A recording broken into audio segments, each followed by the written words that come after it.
The first time Olivia met Daniel, she was wheeled into the outpatient clinic with a stiffness in her shoulder that matched the weight in her chest. The accident had fractured more than just her collarbone, it had cracked open a life she'd barely stitched together in the years since losing her husband. She didn't want to be there.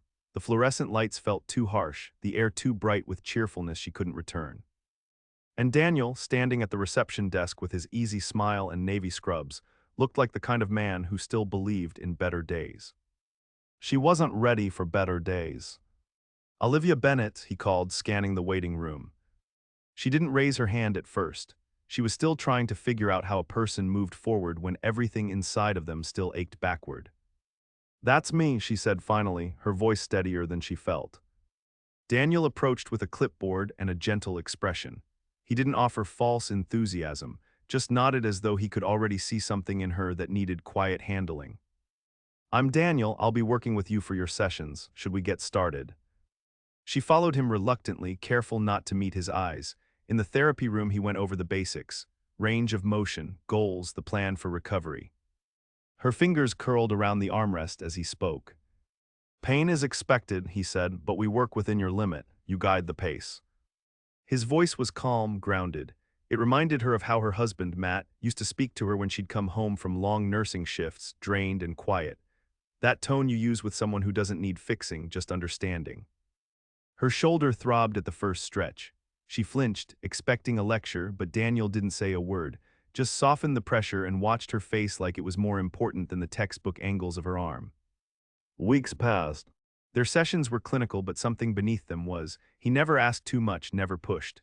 Yet she noticed the way he always remembered small things, that she preferred the blue resistance band, that she liked the therapy ball cold, that she moved slower on rainy days. One Thursday afternoon, she arrived soaked from an unexpected storm. She was wearing an old sweater that still smelled faintly of Matt's cologne. She wore it more often lately, as if she could anchor herself to the memory of him through threads and scent. Daniel offered her a towel, but paused before handing it over. "Rough morning." Olivia hesitated. She didn't usually talk, not beyond the numbers and exercises, but something in his tone wasn't idle, it was open. "It's the date," she said softly, drying her hair. 3 years ago today." He didn't ask, didn't need to. Instead, he said, "We'll go easy today." And she nodded. That small shift, the way he adjusted without prying, felt like the first breath she'd taken without guilt in months. That night she sat in her car long after her session ended. She thought about his hands, steady and sure, guiding her arm through a motion that used to be second nature. She thought about how, for the first time in 3 years, someone had noticed her pain without making her explain it. She didn't cry, not yet, but the tightness in her chest loosened just enough to let something unfamiliar in. Hope maybe, or at least the beginning of it. She returned twice a week, and every time Daniel met her with the same steady presence. No judgment, no fixing, just someone who saw her, not just her injury but the grief beneath it. And she began to wonder, quietly, dangerously, what it would feel like to be seen like that outside the walls of that clinic. But she didn't let herself imagine it too much. Not yet.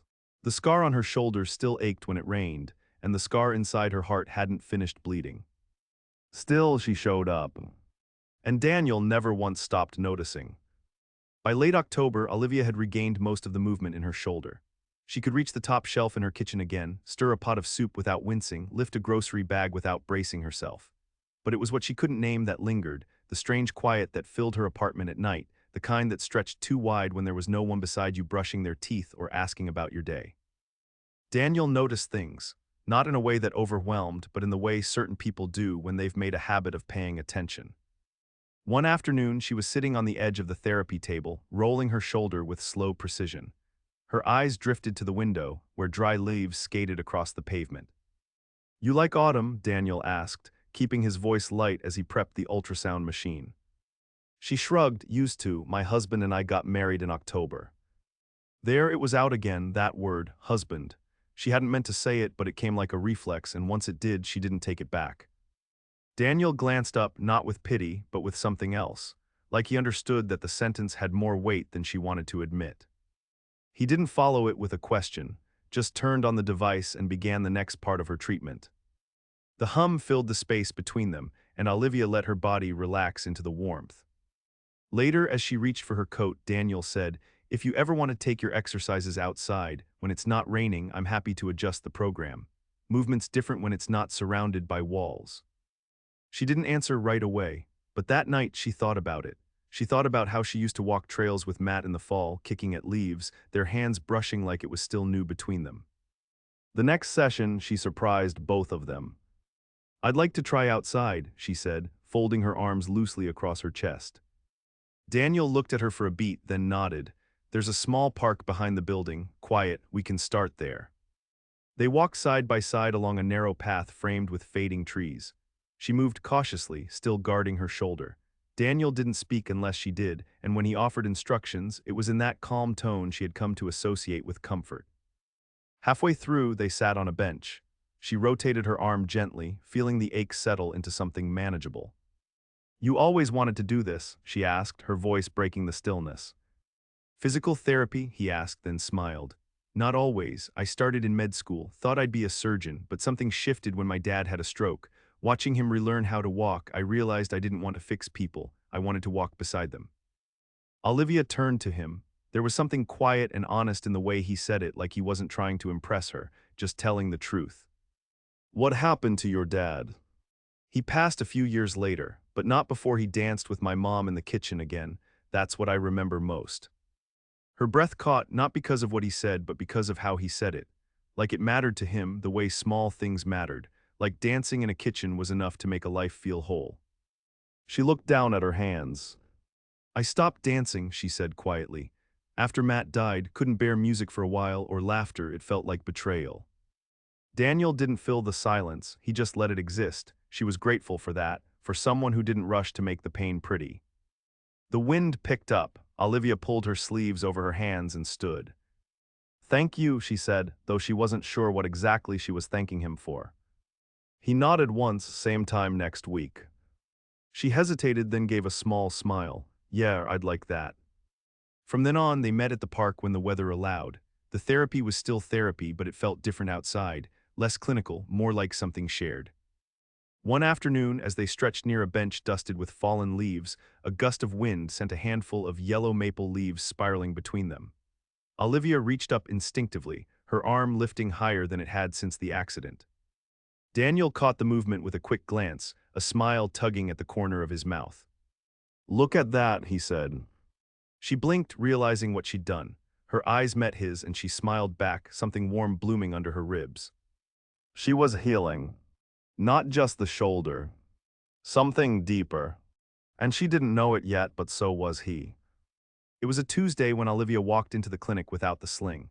Not because the doctor had said she could ditch it, she had weeks ago, but because that morning she'd looked at herself in the mirror and for the first time in too long didn't feel the need to carry the symbol of her injury anymore. Her shoulder still whispered with occasional ache, but she could lift, reach, even carry her laundry basket without flinching. Daniel looked up from his clipboard when she entered, and his face lit with something quiet and warm. "No sling," he said, his voice almost a question. "No sling," she confirmed. He didn't congratulate her. He didn't make it a milestone or a moment, just nodded and led her toward the exercise room like it was the most natural thing in the world. She appreciated that, how he never made her feel like her progress was performance. As they moved through their routine, she noticed the way his hand hovered near her elbow instead of gripping it, as if trusting her body to know its own limits now. He offered fewer corrections, more space. It felt like being given the room to return to herself. That afternoon, instead of heading straight home, she walked a few blocks to a small coffee shop she used to frequent. The barista didn't recognize her. She didn't expect him to. Her visits had stopped abruptly after Matt died. It was strange, stepping back into a place where she once brought her husband on Sunday mornings. The windows were still fogged with steam, the same song played overhead. It made her heart ache and swell all at once. She ordered 2 drinks without thinking, a habit from another life. And when the second cup was ready, she stared at it for a long moment before taking both and stepping outside. Daniel's office wasn't far. She wasn't sure what she was doing until she was standing at the back entrance of the clinic with 2 coffees in hand, hoping it wasn't weird. When he opened the door, surprised but not startled, she held one out to him. "Black, no sugar, right?" He took it slowly, eyes crinkling with something soft. "You remembered." She smiled, a little shy. "Don't get used to it, I just owed you one." He stepped aside so she could lean against the doorframe while he took a sip. You don't owe me anything, he said. I know. They stood in silence for a few minutes, the air cool but not uncomfortable. A pair of sparrows darted across the sky, and Olivia followed them with her eyes. I thought about going back to work, she said suddenly. Daniel looked over, attentive. That's a big step. I don't know if I'm ready, but I miss it. I miss the rhythm of it, the people, the way I used to feel like I mattered. You still matter, he said simply. She looked down, his words catching her off guard. They landed deeper than he probably meant them to. I just don't want to go back and feel like a ghost in my own life. Daniel's voice dropped lower. You won't be a ghost. You're more present than most people I know. Her breath hitched, but she managed a small laugh. You don't really know me. I know the way you carry pain like it's something sacred. I know how you always keep your kindness close to the surface, even when it hurts. I know how hard it is to show up after everything you've been through. She stared at him. The wind moved between them again, colder this time, but she barely felt it. No one ever said that to me, she whispered. He took a step closer, not enough to crowd her, but enough to feel his presence steady beside her. You don't have to be the same person you were before, Olivia. You're allowed to be someone new, someone softer even, someone still grieving, still healing. A long pause stretched between them, then she said, Can I ask you something? Anything. Why haven't you ever asked me out? Daniel blinked, caught off guard for the first time since she'd known him. I thought about it, he said after a moment, but you were grieving, and I didn't want to be another person who asked for something from you while you were still learning to breathe. She looked at him for a long time. And if I asked you now? His eyes didn't leave hers, I'd say yes. There was no dramatic music, no sweeping gesture. Just her handing him a half-finished coffee and him accepting it with both hands like it was the most natural thing in the world. They didn't make plans right then, no declarations or promises. But when she walked away that afternoon, her chest felt lighter. Not empty, not anymore. Just lighter. The first time Daniel saw Olivia outside of therapy, without a clipboard or clinic walls between them, she was standing in the produce aisle of the neighborhood market, holding a butternut squash in both hands like it might reveal something if she held it long enough. He smiled from a few feet away, unsure if he should call her name. She looked different without the weight of her injury framing her, looser somehow. Her coat was unbuttoned, her scarf tucked loosely around her neck, and there was a softness in her expression that hadn't been there in the beginning. She noticed him a beat later. Her lips curved, and it wasn't shy or hesitant. It was the kind of smile you gave someone whose presence you'd begun to count on. Hey, she said, lowering the squash to her basket. Hey, he echoed. They didn't pretend it was an accident. They both knew this wasn't the first time they'd thought about seeing each other somewhere that wasn't covered in antiseptic and laminated charts. Soup night, he asked, nodding to her cart. She grinned, trying to cook again, feels like reclaiming something. He nodded, understanding without needing her to explain.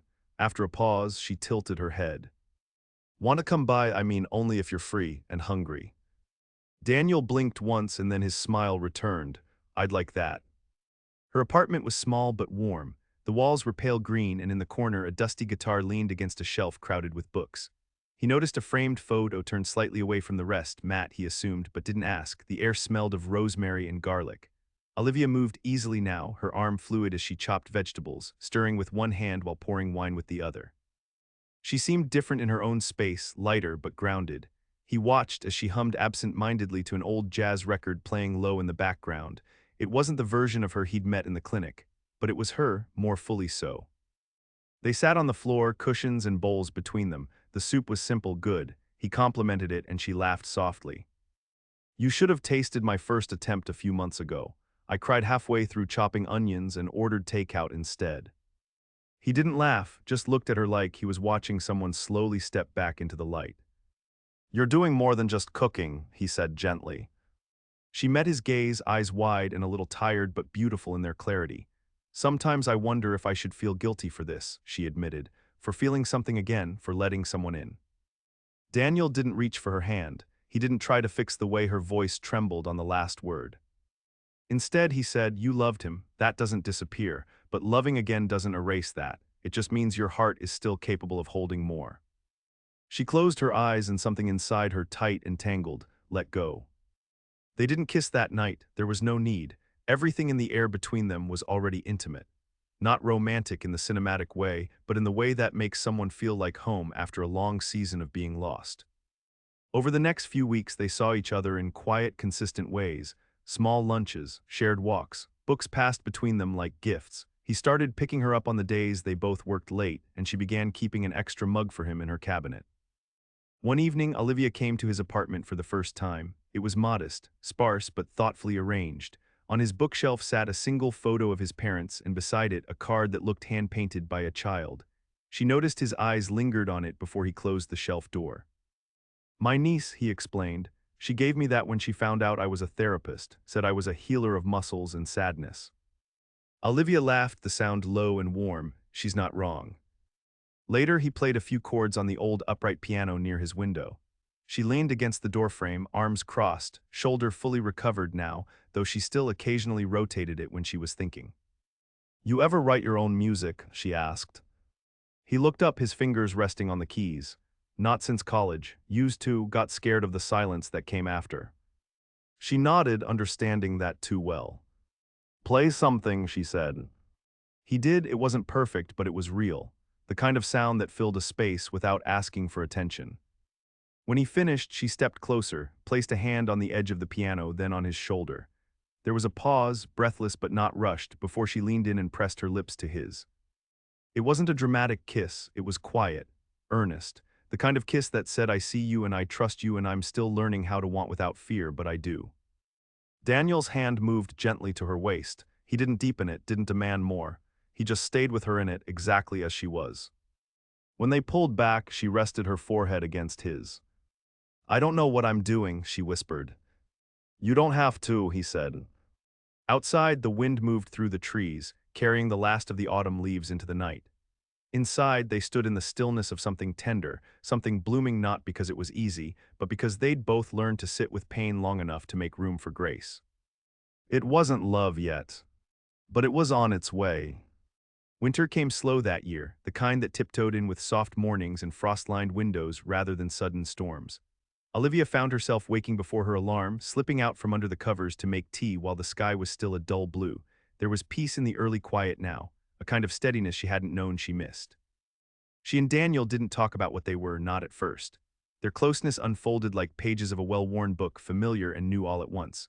They were building something unspoken, made of simple rituals, Sunday mornings at the cafe, evening walks with gloved hands brushing together, her falling asleep on his couch during a documentary neither of them finished. One night, while helping her rearrange her living room, an impulse she chalked up to the new year approaching, Daniel found the photo.